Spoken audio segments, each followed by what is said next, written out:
Katika nchi yetu hii, mambo karibu sote tunayoyataka makubwa ni mawili. Moja, tunataka amani katika nchi, na la pili tunataka maendeleo. Amani ni hoja ya msingi kabisa.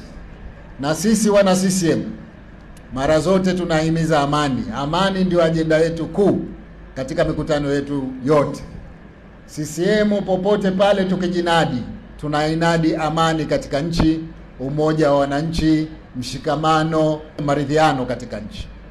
Hilo ni la msingi kwa sababu hayo mengine tunayoyataka hayawezi kupatikana kama hakuna amani. Leo nafurahi kwamba nchi yetu ina amani ya kutosha. Wajibu wetu ni kuidumisha amani hii. Na nyinyi ni mashahidi. Kipindi kirefu kimepita katika historia ya Zanzibar. Wakati wa uchaguzi kama huu tuliokuwa nao sasa hivi, mwezi wa 10 kama huu, kupata amani na salama na utulivu kama huu si aghlab sana, ni jambo la nadra sana. Na ndio maana leo tunajivunia kwamba nchi yetu iko katika amani. Watu wanaweza kukusanyika wakafanya mambo yao kwa amani, wakaondoka bila ya bughudha yote. Hakuna anayepigwa, hakuna anayeguswa, hakuna anayesukumwa, kwa sababu tumeijenga amani, na kwa maana hiyo tuna wajibu wa kuidumisha. Ndugu zangu, hili ningependa kulisisitiza. Huko tunakokwenda sasa hivi, tumeshaingia kipindi cha kampeni hichi.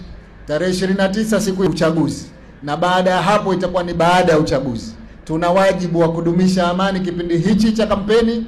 Tuna wajibu wa kuhakikisha siku ya kupiga kura tarehe 29 amani inatawala, na baada ya hapo kupokea matokeo, na baada ya matokeo amani inadumu katika nchi yetu. Tukiweza kuyafanya hayo, mambo ya maendeleo yote yaliyozungumzwa hapa yatawezekana, kwa sababu amani ndio msingi wa maendeleo yote. Mheshimiwa Rais, hao mbele yako walikuwa wanachama wa ACT Wazalendo, na leo hii wameamua kwa hiari yao bila kushawishiwa kukuunga mkono kwenye jitihada zako kubwa za kuendelea na kuleta maendeleo ya nchi hii.